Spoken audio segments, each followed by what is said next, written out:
మామిడికాయ పచ్చడికి కావాల్సిన సరుకు అంతే కదా. ఇప్పుడు దీంట్లోకి ఏమేమి కావాలండి? పచ్చికాయ తీసుకున్నారు మీరు, కారము, పసుపు, తాలింపు గింజలు, ఉప్పు, కొంచెం ఎల్లిపాయలు. ఓకే. తర్వాత ఇవి చిన్న ముక్కలుగా కట్ చేసుకొని కొంచెం మెంతిపిండి కావాలనుకుంటే కొంచెం ఆవపిండి కూడా. మెంతిపిండి చాలు. ఓకే.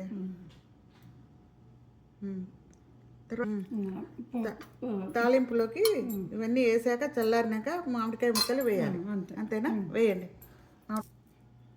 నూనె వేసి వేడి చేసి జీలకర్ర, ఆవాలు, పసుపు, ఎల్లిపాయ పేస్ట్ వేసి కొంచెం తాలింపు చేసుకొని తర్వాత మామిడికాయ ముక్కలు వేసి చల్లగా కాకపోయినా పర్వాలేదు, మామిడికాయ ముక్కలు వేసి కలిపేసి ఉప్పు కారం వేసి కలిపేసుకుంటాం. ముందు మామిడికాయ ముక్కలు వేసేసి కలపండి.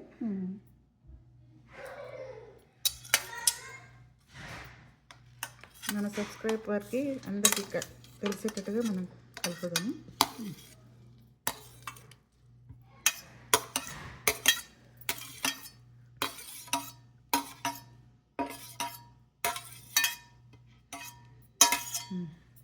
తర్వాత కారం వేద్దామా?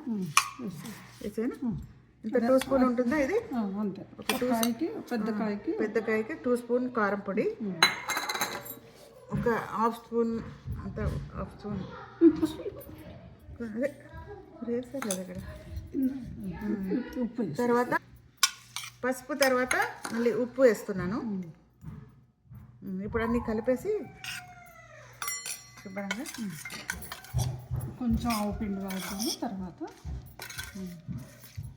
ఆవపిండి కానీ నువ్వు పిండి కానీ కలుపుకోవచ్చు దాంట్లో, మన ఎలా తినాలనుకుంటే అలా. ఆవపిండి కొంచెం, మెంతిపిండి అయితే తప్పనిసరి కొంచెం. ఓకే.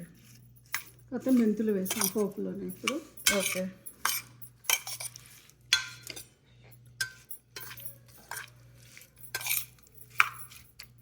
దాదాపుగా ఒక 1/4 కేజీ ఉంటుంది ఇది. ఆ ముక్కలన్నీ 1/4 కేజీ ఉంటాయండి. దానికి 2 స్పూన్ కారము, ఒక 1.5 స్పూన్ ఉప్పు, హాఫ్ స్పూన్ పసుపు అన్నీ వేసి కొంచెం జీలకర్ర పొడి, కొంచెం ఆవపొడి అన్నీ వేసి బాగా కలిపి మనం జాడీలో ఎత్తి పెట్టుకుంటే 10 రోజులు నిల్వ ఉంటుంది. ఈ పచ్చడి హాయిగా వేడివేడి అన్నంలో వేసుకొని తింటే చాలా రుచికరంగా ఉంటుంది. దీంతో పాటు కాస్త నెయ్యి కూడా కలుపుకుంటే ఇంకా బాగుంటుంది.